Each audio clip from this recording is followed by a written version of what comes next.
got off the plane, gave them our passport, gave them our immigration form and a color photo and all the other documents they wanted, and then they just left. Then we went to the hostel, whole way to the hostel thinking, oh my god, did we make a mistake? Can we even trust this agency? I have gotten visas before in the past, or I got one visa I should say, but it was in the US where I did it. I didn't do it in a foreign country where if I don't have my passport, I'm kind of screwed. So yeah, gave our passports, then we went to our hostel. Thinking that we booked one of the top rated hostels, it was a box.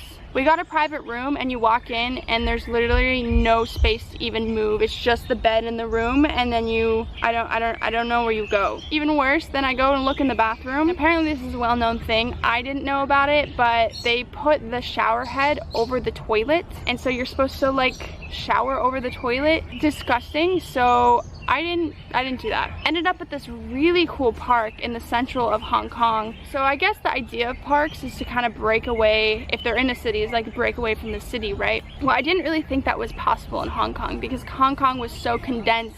So many people, so many shops, so much noise. I couldn't believe we entered this park and it's just dead silent. All you hear are birds, bugs, and it was just super cool, super calm. At night, we went to watch the light show, this famous light show that they have, which I don't know what is with this, because everyone on TripAdvisor and all the everything you look on, what do you do in Hong Kong? And they're like, go watch this light show. This light show was lame. Sorry, Hong Kong. You should probably make your light show a little cooler. So next morning, we decided to go hike the peak, which was a beautiful hike. Most people, they take the tram. You can take a tram to go up the mountain. We hadn't done any exercise in the last few days. We just were on planes and whatever. So we're like, okay, we're gonna hike this. I really hope that they have a regular shower in Shenzhen. This is gonna be really gross because I'm a really stubborn person and I'm not showering. And it was a beautiful hike. It was definitely very difficult. We got up to the top, have this amazing view. It was kind of cloudy out, so that was a little bit of a bummer, but it was still really cool just to get this huge view of Hong Kong. So we finished the hike and we go meet up with the agency to get our passports back. Hong Kong is only 6 metro stops away from Shenzhen, which is where I am now. And so we just get on the metro, we go, now we're entering into mainland China. When you get to China, the immigration takes a long time. Going through all the immigration lines, my heart about to explode. I'm not used to getting visas. So as Americans, it's really nice. At the moment, you can get 10-year visas, 10-year tourist visas, which is what we did because we want to explore a lot of China. Okay, so it was a roller coaster getting to China, but ever since we got here, it's been amazing. I kind of get this feeling that these last 9 months that I've been traveling, there's been so many obstacles in the way and I've been kind of forcing myself to keep going, and like ever since getting to China, everything has gone smoothly. Like everything. It's scary how smooth it's gone. It's almost like I'm supposed to be here, which is ironic because China was never on my radar. I never even thought I would visit China as a country, and now I'm living here. It's so bizarre. And even more bizarre, I feel like I found the San Diego, my hometown of China, here in Shenzhen. When we first arrived here, we went and checked into a hostel. We get there, same thing with the hostel, like this weird ass bathroom that is disgusting. Now you have to pee in a hole. I'm sorry, I don't mean to offend China, but I cannot do this freaking hole in the ground. This is what happens when you don't brush your hair for months on end.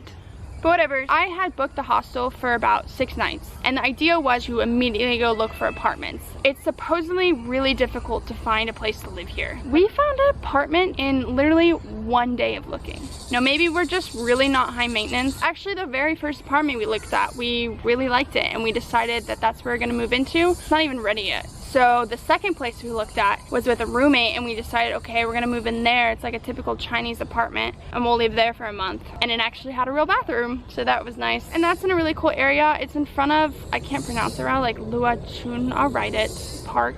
Beautiful park. It's actually the park I'm in right now. Humongous park. I live in a high rise and I can't see it from here. It's crazy. What I've learned is Shenzhen, for starters, it's a city in the middle of a jungle. That's why it's so green and it's so beautiful. It's a consistent 70 degrees apparently year round. We are in the middle of typhoon season, so it does have its moments where it rains, but it might rain for like an hour or two and then it's done. Then it's back to being beautiful like it is now. But the typhoon is pretty darn crazy. It is 4 p.m. in the afternoon. It's fucking crazy outside. Super dark and just raining like crazy. I guess this is what typhoon season is like. Shenzhen is one of the wealthiest cities in all of China, so that's why everything here is brand new. Like, it's not at all what I had envisioned what China would be like. Everything is so clean. So my brother had sent me a video of the metro systems in China and how they like push people in, jumping over and piling into this metro. It's not like that. I've never seen such an orderly metro system here. Like, everybody's single file line. They follow the rules. It makes sense. The metro is huge. They have TVs playing, bathrooms in the metro. The malls here are nicer than the US. And there's a mall at like every metro station. God, this place is just so not what I thought. And I literally have the best of both worlds because I'm very much of a beach person. Well, I'm near the beach. My boyfriend is very much of a mountain person. Well, we're surrounded by mountains. And it's super green. I have all these fruits that I've never tried. Like, I feel like I'm in paradise. These are green beans. Like, that we bought at a Chinese market. These are ridiculous. So after a week of being here and being like, oh my god, this place is amazing, the guy that we had met, who we're gonna move into his apartment in the beginning of May, he's an owner of outdoor education schools, sends me a message. She's like, hey, like, would you and your boyfriend be interested in running an adventure camp? It's for a week, it's not well paid, but flights, food, accommodation, hotel, all that is gonna be included. I was like, okay, why not? Free trip?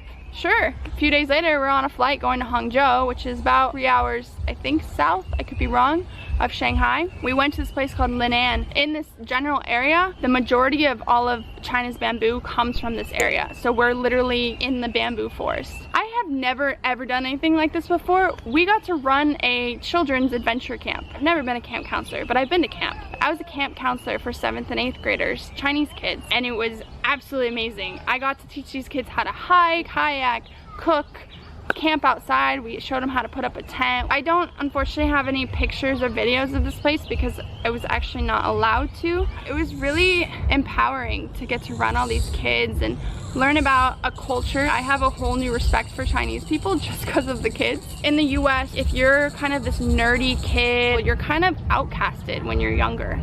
Like, you're this nerd, you're like put off to the side, you're uncool. Here in China, it's not like that. It's very different. Their culture is they look at this person who's really intellectual, who's kind of nerdy, whatever, and they appreciate him for it. We're gonna use him for his intellect. And they're all friends. Like, there's no cliques. I'm really excited to be here because I'm really excited to learn about this and to share about it with other people. Like, China is not at all how I thought it would be, and it's so much better and it's so cool. At the same time, I think it definitely takes somebody who has a lot of patience to be here because it is so different from the Western world that there's a lot of things people would not like about here. For example, I don't know what it is about here, but people don't seem to use headphones. You see a person jogging on the side of the street, or we're on the airplane. Everybody has their iPads and no one puts their headphones in. You're just hearing everybody watching movies, you're hearing everybody's music. It's like no spatial awareness. I hope this video wasn't too long. I'm sorry, I'm just really excited and I talk really fast and I wanted to tell you everything that's happened, so, but I'm also really lazy and I didn't want to make a million videos, so I want to make one. So I hope this video was interesting. If not, I hope my future self likes it. So yeah, bye guys.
Hello, my dear students.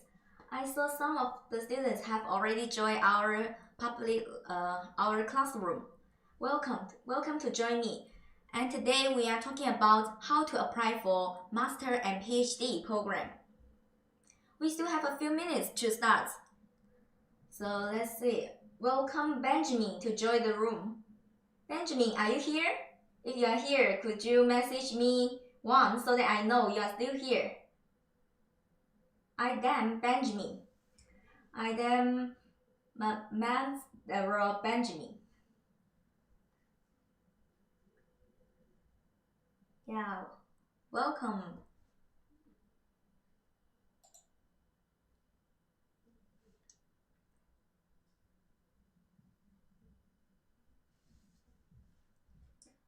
Jack Wong, welcome to join the room.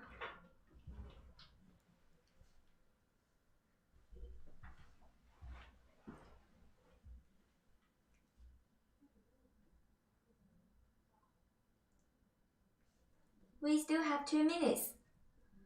So if my students here who can hear me and see me, could you give me yes so that I know?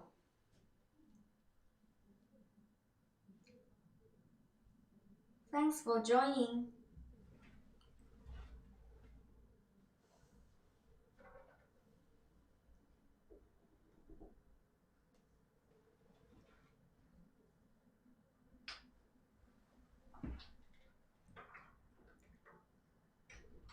Check one.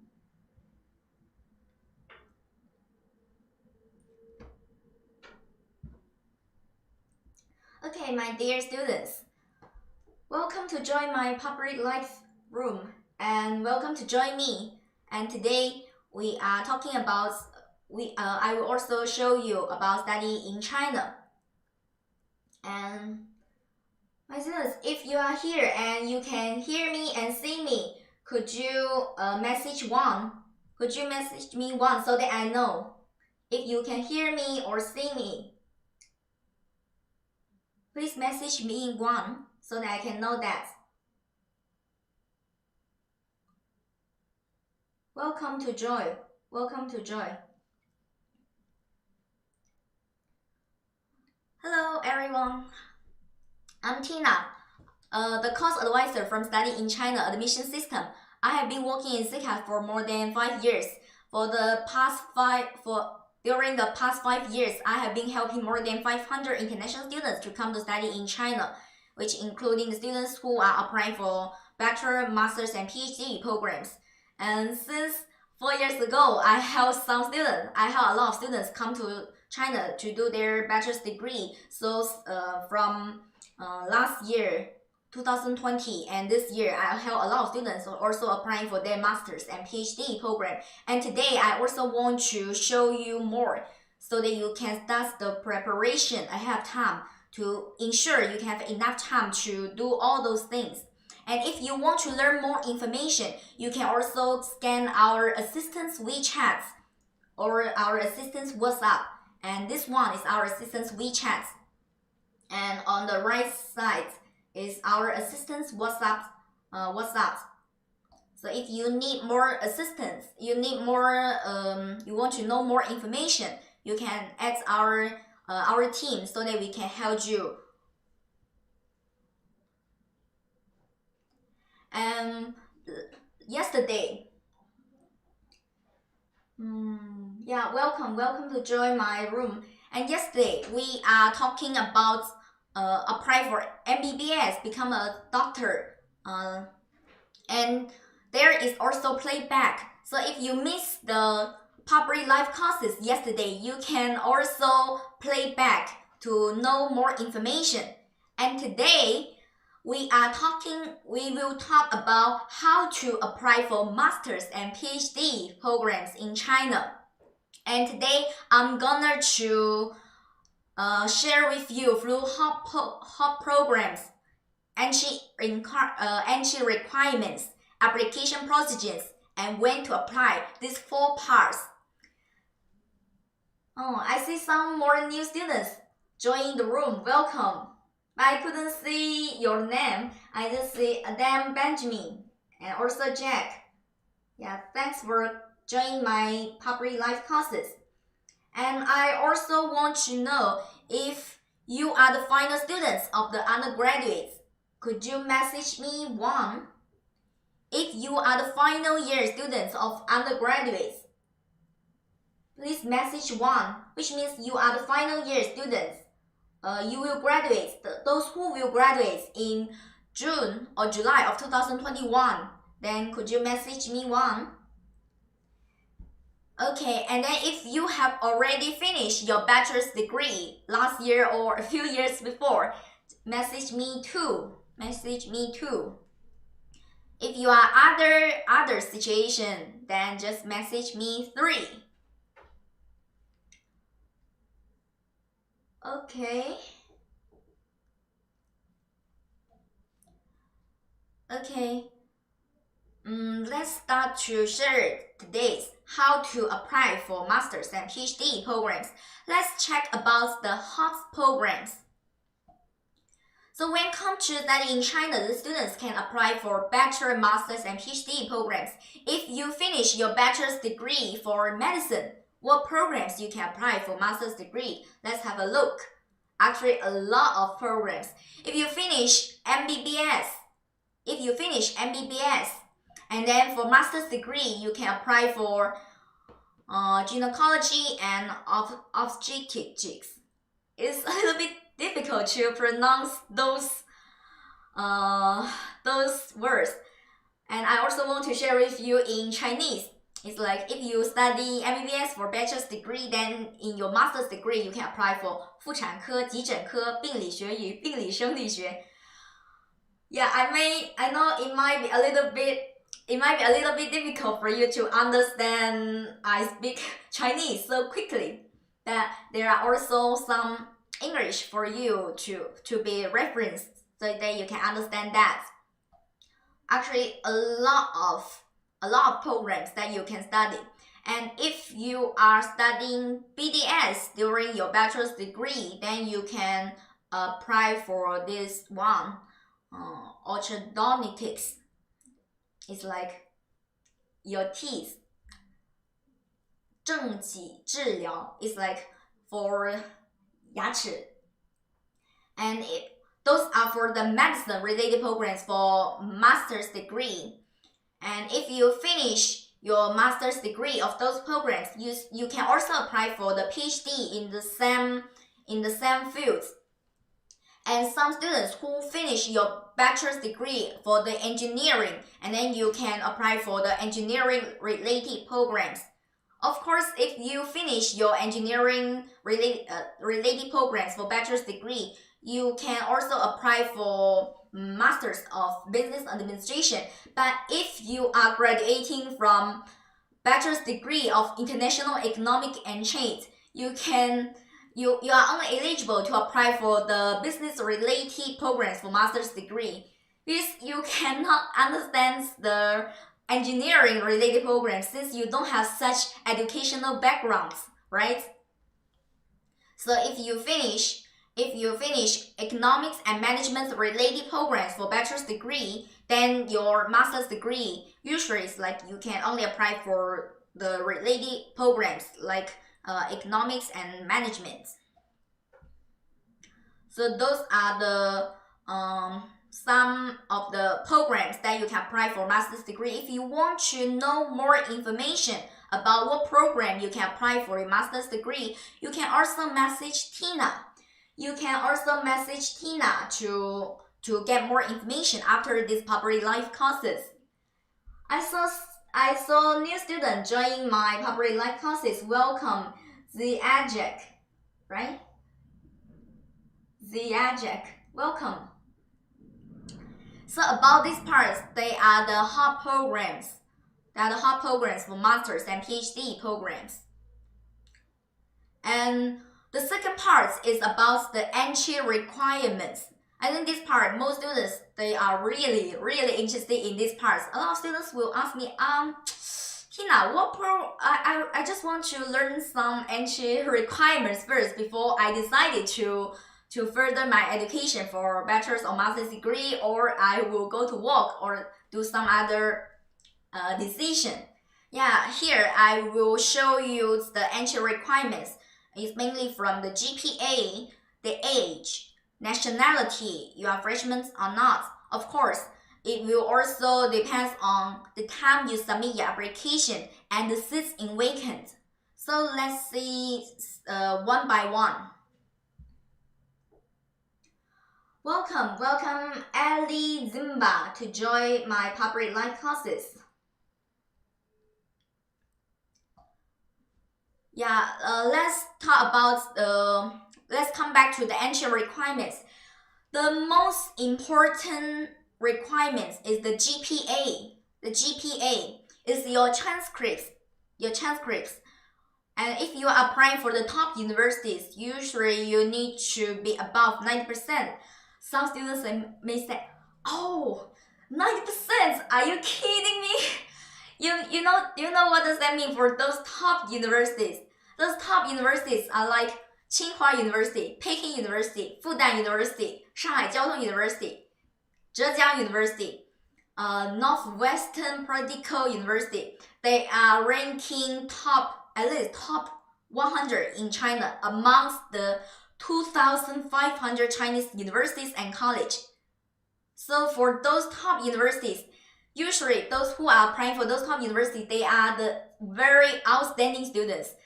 So if you just if you have the result for 90%, it's like you just reach the entry requirements for those top universities. And of course, for those top universities, most of them they are self-paid, because they even getting a chance to be admitted is not that easy. And the second part about the GPA, some students may also want to apply for the full scholarship, right? Usually applying for the full scholarship, the GPA needs to be above 85%. And some students, I know in for our previous public life courses, we are also talking a lot about scholarship, but a lot of students must know about that. What does our Chinese government set the scholarship? Our purpose actually is like to attract more outstanding students to come to study in China, and this scholarship can help them reduce part of the financial burden. So for those students who will be selected for the scholarship, they must be the very outstanding students. Yeah, let's check more details about the full scholarship. I know some students, they may ask something more. It's like, if I have very excellent GPA, my GPA is above 85%. Does that mean I can get a scholarship? So for this question, I think some students may also want to know about it. And as I explained just now, if you get like the very good results, this is just the basic entry requirements. Then you have the chance to get the scholarship. So if you have good results, this is a very good thing. Then you have the, how to say, 敲门砖. Yeah, in Chinese we say you got the 敲门砖, the key to open the door of the scholarship if you have good results. And what else you need to do? Does that mean you have very good results, then you can get a scholarship? I can say it's like if you have very good results, you will have higher chances to be admitted for scholarship. And some students may also ask, my GPA is just around 75 to 80%. Can I apply for full scholarship? Yes. If your GPA is around 75 to 80%, you also have chance to apply for the full scholarship. but for your results, you are not as competitive as the students who have 85%. And then how you can make it? You can just leave me message. Then after public live courses, and then I will also guide you for some more details. It's like if you can reach the if your GPA is around 75 to 80%, yes, it's also you also have chance to apply for full scholarship.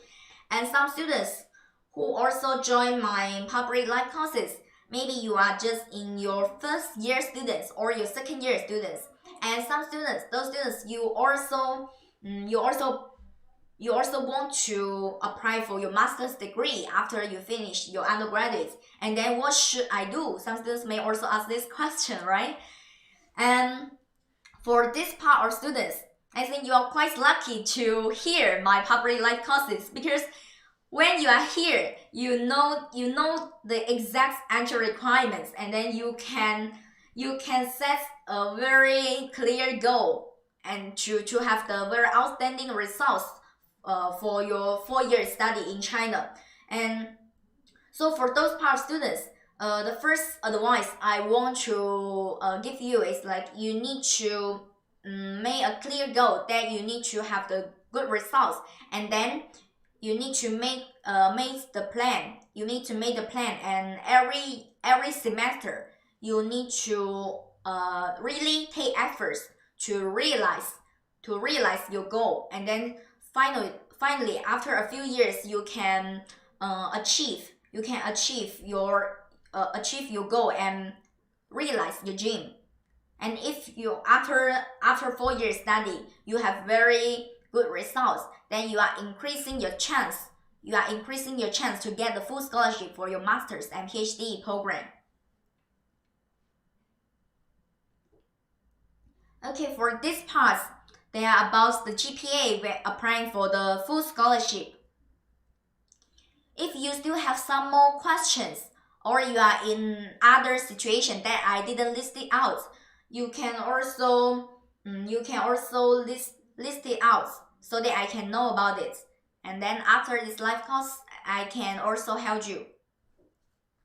Let's go back to check for the entry requirements. So just now we are further exploring about the full scholarship GPA. And some students, if your GPA is not that outstanding, then you, of course, you also have chance to apply for scholarship, but it is partial scholarship. If your results are around 70%, there is also chance to apply for the partial scholarship.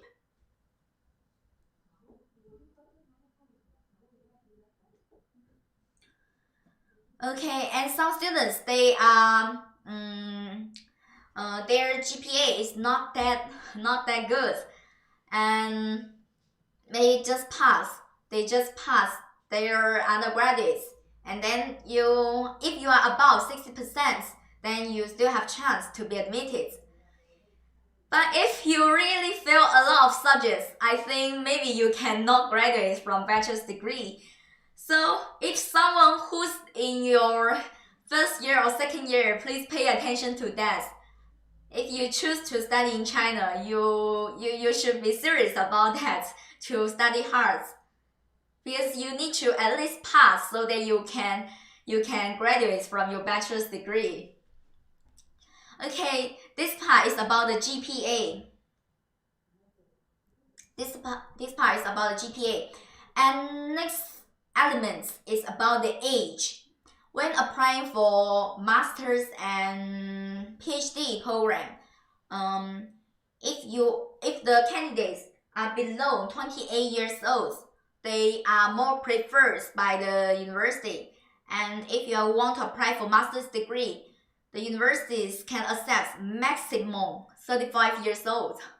So some students, they are decided to, maybe after I finish my bachelor's degree, then maybe you want to go to work for a few years to gain some work experience, but you also need to pay attention for the age limitation in Chinese universities. If your age are too much elder, then it will also be an obstacle to apply for master's and PhD program. So if you are if the students you want to, but right now it's like a lot of students who finish their bachelor's degree, they are just around 23 years old or 24 years old. That's quite good age to apply.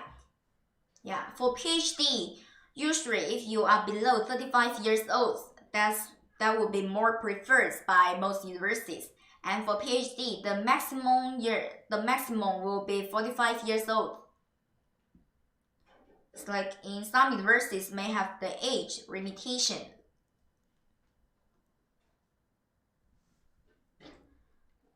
And let's move on. For the nationality, and some students may be curious about what does that mean, nationality. And you know, most universities they want to diversify they make their school to be more international. So they want to diversify the international students, which means if for master's degree in total, this university they enrolls 10 students for different programs. They would prefer like one student from South Africa, two students from Zimbabwe, and then one student from Zambia, one student from England, one student from Australia. It's like they want to diversify the international students rather than 10 students. They all come from Pakistan. This is about the nationality. And also another one, another factors that's freshmen or not. And for these elements, it's like according to our experience, some universities they would prefer the fresh graduates, which means if you what does it mean for fresh graduates? It means if you are the fresh graduates means if you graduate in June of 2021, then you apply for September intake of 2021. You are the fresh graduates. In Chinese, we call it 应届毕业生. 应届毕业生. Okay, and here they are just part of the entry requirements, including GPA, the age, the nationality, whether you are freshmen or not. Of course, it also depends on when you submit your application to apply. Of course, when to apply, we will also mention as our past 4 details. And the seats in vacant for the master's degree and PhD degree.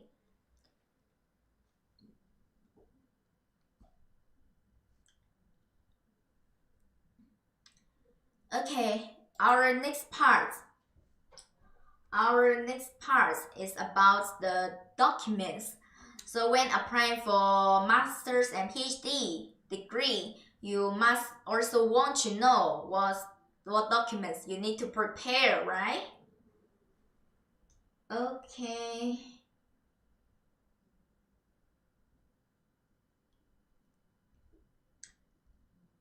Okay, for the documents,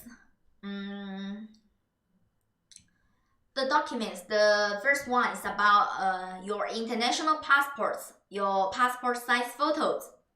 If you are in China, it's like if you are studying your bachelor's degree in China, then you also need to provide the residence permit page.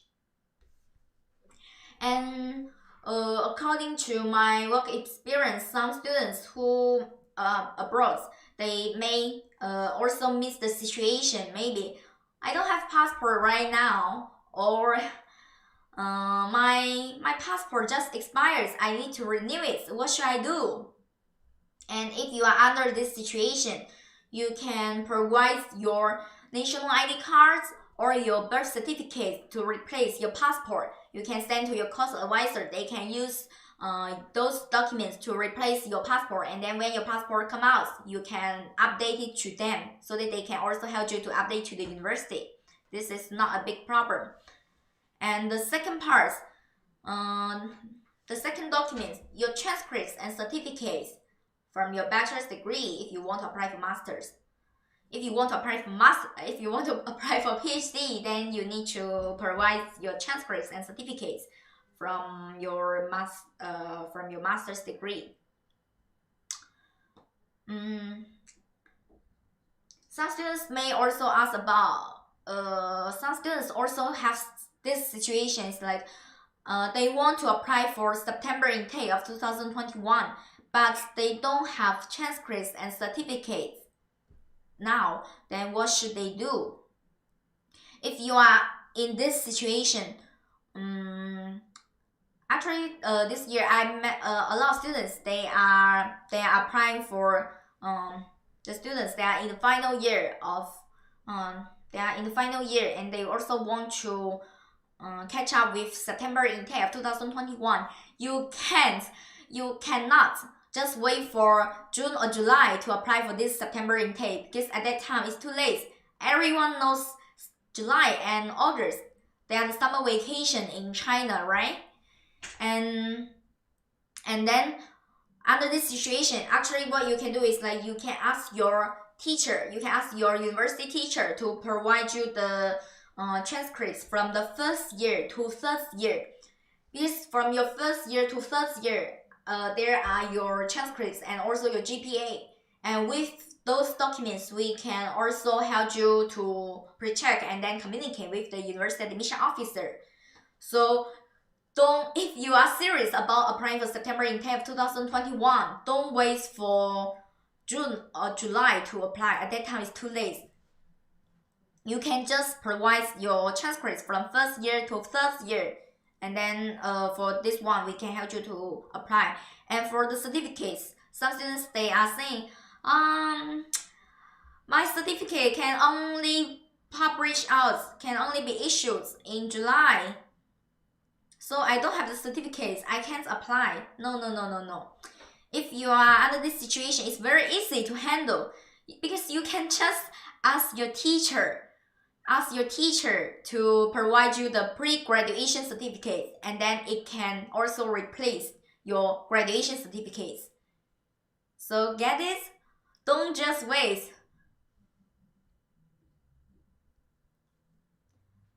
Okay, the next documents, the personal statements and the study plan. Yeah, and for why do you need to provide the study plan and personal statements? Because for this part is mainly need to submit to the supervisor to check, to know about it, whether you really you have some idea about what you want to learn for your master's and PhD program. So in this study plan, what should you do to prepare? Here are some advice for you to be the reference. The part one, usually the study plan, the part one needs to be a brief self-introduction, and also introducing some of your hobbies and your educational backgrounds or your family backgrounds. And part two, you need to explain why do you want to apply for master's degree or PhD degree. And then the third part, you need to explain what do you plan to do if you can be admitted. It's like you need to have a clear goal during your master's and PhD periods. And then each year, what do you plan to do to achieve your goals? And finally, the final part, it needs to be what do you want to do after your graduation? Yeah, here are some parts that you can take as reference to when you are studying to write about study plan. The next document is 2 recommendation letters from 2 professors. And for these recommendation letters, usually you need to use the head letter. In Chinese, we call it 信笺纸抬头，信笺纸，学校的信笺纸。So you also need to communicate with your professors in the university so that they can provide you the recommendation letter. And if you don't know how to prepare for these parts, of course, you can also ask your course advisor to provide you some sample, and then it will be more easy for you to prepare the recommendation letter.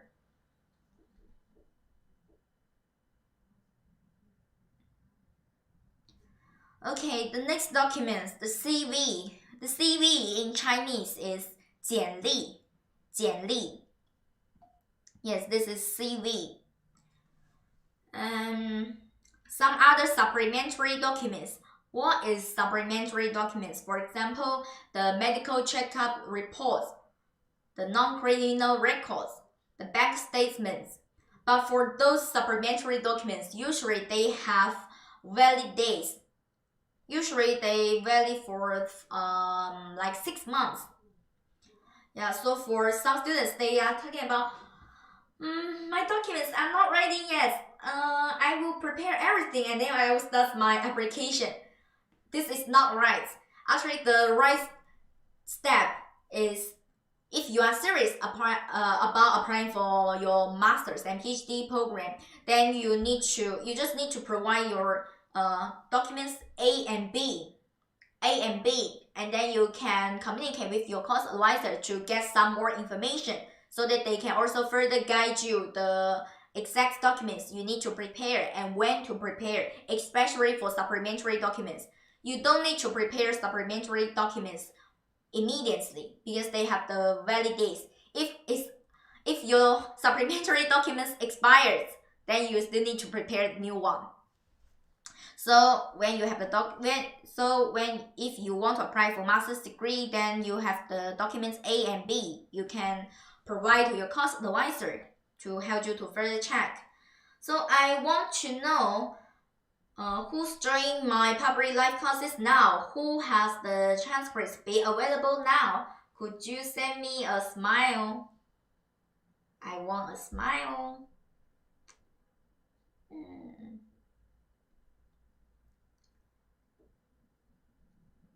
Okay, so I can see you just want to hear me to talk. Okay, next. So you know since you know the documents to apply, then what's the application procedures? Then as you can see here, when applying for master's and PhD program, you can see I prepare 2 pages PPT. It's quite complicated from applying till you come to China. It's almost 14 steps. Okay, let's start from step 1. Step 1, you need to complete the application procedures. What's the application procedures? Which including you need to send your documents, you need to fill in your application form. Yeah, you need to complete these application procedures. Welcome, Francis, all newbie to join my public life courses. Welcome, Francis. Okay, this is the step 1. Complete the application procedures, which is send the documents and fill in the application form. Okay, after that, then you need to pay fees. Then your application can send to the university. And if you are applying your master's and PhD program through CCAS, we also have the New Year gifts provided for you. What is the New Year gift? Let's watch some more details. Okay, the CCAS New Year special gift is like if you apply Chinese universities through CCAS service package, which including it's like CCAS standard service, CCAS 1-for-1 service package, or CCAS plus service package. Then CCAS will provide you the loose hand membership card. And then you can use this membership card to learn the Chinese online courses. For example, if you pay for $200 for the CCAS standard service package, and then you can get the loose hand membership cards, which values $100. Then you can learn the loose hand live courses. If you are using CCAS 1-for-1 sales package, usually it's around $800 to $1,500, and then you can get loose hand membership cards, which values $400. And if you use CCAS Plus service package, you can get the loose hand membership cards, which values $1,200. Let's have a look for some more details. Yeah, here is our loose hand website.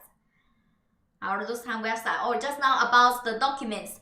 If you are applying for master's and PhD degree, you also have HSK4. Even if you are applying for English TOEFL program, if you have HSK4, you get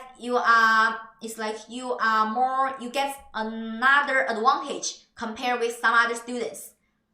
Yeah, especially if you are studying, especially those who are studying Chinese bachelor's degree in China for 4 years. I think this is, if you just need to spend some time and then do some preparation, prepare and pass an HSK4 is a quite easy thing. As you can see here, we can have for the membership cards, you can buy different topics. You can buy HSK or Live Chinese or Business Chinese or even Daily Chinese. It's really helpful to help you learn Chinese systematically. Yeah, this is about if you are using our CCAS service package to apply for your master's and PhD program, and then we will have the New Year's gift provided for you. That's our loose hand membership cards, which values minimum $100, maximum $1,200. Quite good gifts, right?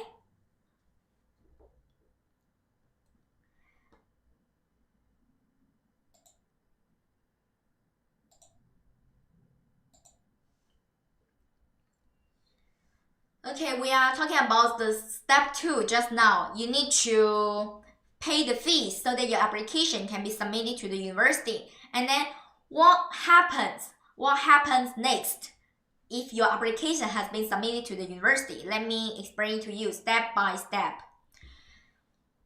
After your application has been submitted, and then the application will be selected by the university admission officer. This is the first round of selection.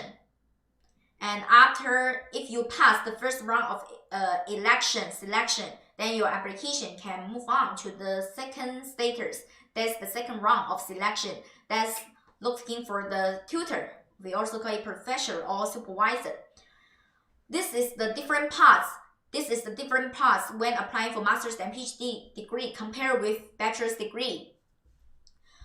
When applying for master's and PhD degree, you need to get the tutor or supervisor to guide your projects. And this tutor or supervisor, they are this kind of people. They can be the tutor. They need to have very high degree, at least they are the PhD or post PhD, and they also have the willing to be the supervisor of the international students. And each supervisor, they only guide around 2 to 3 candidates. So you can see how to look for this supervisor is not that easy, especially for the students who are abroad. You don't know too many things about China's universities and how to look for those supervisors. So under this situation, if you want to process your master's and PhD program smoothly, it's strongly recommended that you can choose the reliable platform and professional course advisor to check and follow up your whole application procedures. Of course, like me, remember me, Tina, I'm quite professional on guiding those application for master's and PhD program. Welcome to just join me. And then after this public live courses, you can also look for me for help to guide your master's and PhD programs. And if you get the acceptance letter, if you get the acceptance letter from the supervisor, okay, then your application can move on to the next status, the next selection. And the third round of selection is for the application who also for the next round of selection is like for the international education college. It's like under this third round selection, the College of International Education, they still need to check the whole documents and everything to be ready, and then your application can be submitted to the Scholarship Evaluation Council. And for the Scholarship Evaluation Council is the fourth selection. So you can see, to get the admission letter for your master's or PhD program, there are four rounds of selection to get the admission letter.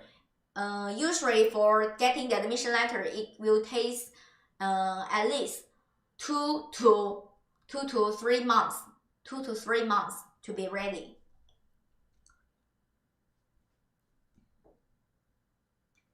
Oh, I saw Mesos. Welcome to join my live courses. Mesos. Okay, let's continue. And if you are thinking, I getting the admission letter, everything is ready. No, not yet. After getting the admission letter, there are still those steps, as you can see. After getting the admission letter, there is still another very important documents you need to get. That's JW202 form. Some students also call it visa application form. And this visa application form or JW202 form is one of the compulsory documents to apply for the H1 visa from the Chinese embassy. And this JW202 form is officially issued by the Chinese local government, the Ministry of Public Security, the Ministry of Public Affairs, and the Ministry of Education in China. And right now, it's like you also need to get these documents to be ready so that you can study, so that you can apply for the visa in China. And after getting the JW202 form, usually you also need to get the hard copy of the admission letter and the JW202 form. Then you can apply for the X1 visa in the local Chinese embassy. And after getting the visa, you can only come to China according to the registration date, not too early or not too late. Yeah, you need to come to China according to the registration date. And after you enter China, you need to finish your entrance registration within 24 hours. And after that, you need to do the campus registration. You need to check in the dormitory. At the same time, you also need to do the medical checkup confirmation again. And then, since you are coming to China with the X1 visa, you also need to apply for the residence permits in China within 30 days after you enter China, so that you can get the legal identification in China. And only after that you can say you are studying in China. So for so many steps to realize to complete to be admitted for master's and PhD degree. Yeah, come to the reliable platform like Sika Study in China admission system and the professional course advisor like Tina to guide with your application. And the next question, when to apply for September intake for September intake of 2021. As I shared with you before, the top universities like Tsinghua University, Peking University, Fudan University, Shanghai Jiaotong University, Zhejiang University, they start their application from September intake of 2020. Right now, those top universities, they have closed the enrollments for 21 intake already, no matter for bachelor or master's degree. And if you want to apply for full scholarship, of course, the early birds catch the worms. 早起的鸟儿有虫吃. You also need to start early, and a lot of the candidates, they start their full scholarship application since September intake of 2020. And some students, they are looking for some price value universities. Of course, you can. They also start from January of 2021. So in January and even now, we are also quite busy to handle a lot of applications. And some students who want to apply for partial scholarship, they also start from January of 2021. So if you are still waiting to apply for September intake 2021, don't wait anymore because you are late already. So I want to know who want to apply for master's degree for this September intake. Could you message me, M? Okay, if you maybe some students you have some other decision. You haven't decided what you want to do after you finish your bachelor's degree. You haven't made a decision yet. It's also okay. Then, but if you really want to apply for master's and PhD degree, then you should hurry up. Yeah, here are some admission letters that we help the students to get. And this student, he submitted his application since September intake of 2020, and he has been admitted into Northwestern Political University for September intake of 2021, and Wuhan University of Technology. They also studied to issue the admission letter. And CCAS can also help the students to apply for full scholarship, partial scholarship. And the full scholarship, there are 3 types of full scholarship. The first type of full scholarship, they can cover the tuition fee, dormitory fee with living allowance. And the second type of full scholarship, they can cover the tuition fee with living expenses, living allowance. And the third type of full scholarship, they can cover the tuition fee with, Yeah, as you can see, these students he received the admission letter from Southwest University, and we help him to get the full scholarship that covers the tuition fee with living allowance. And some more admission letter.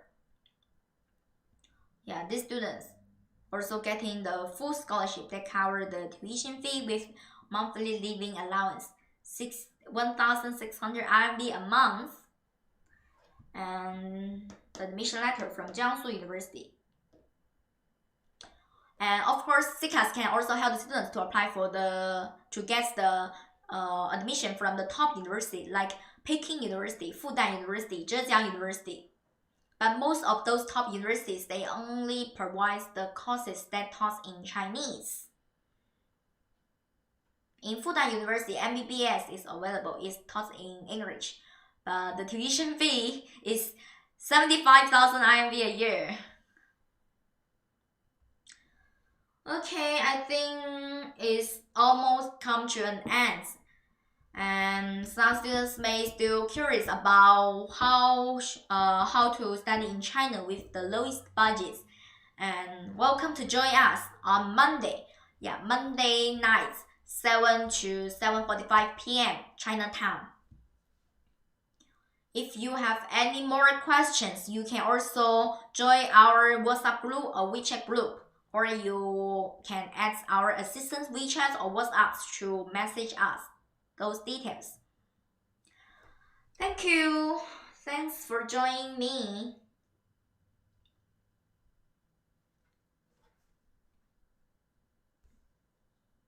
Any questions? You're so silent.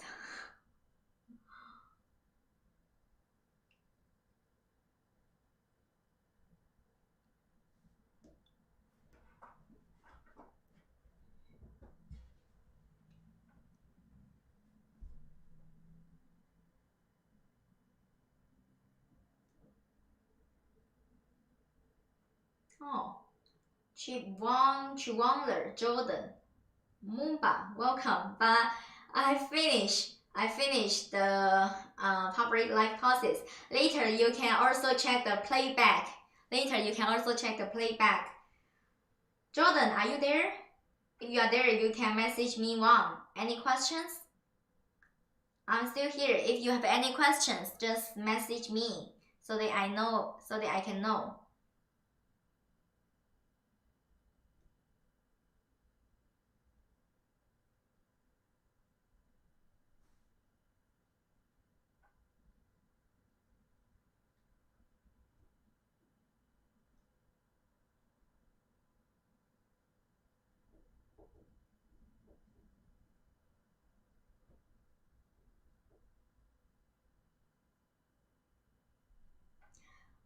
just see some students, they told me, I'm left your meeting, it doesn't matter, there is still playback.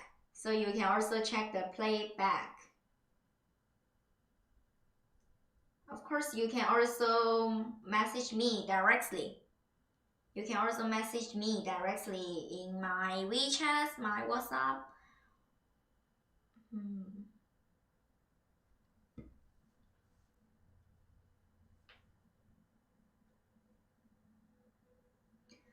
Okay, see you next time. I hope next time more students can join me. Bye bye.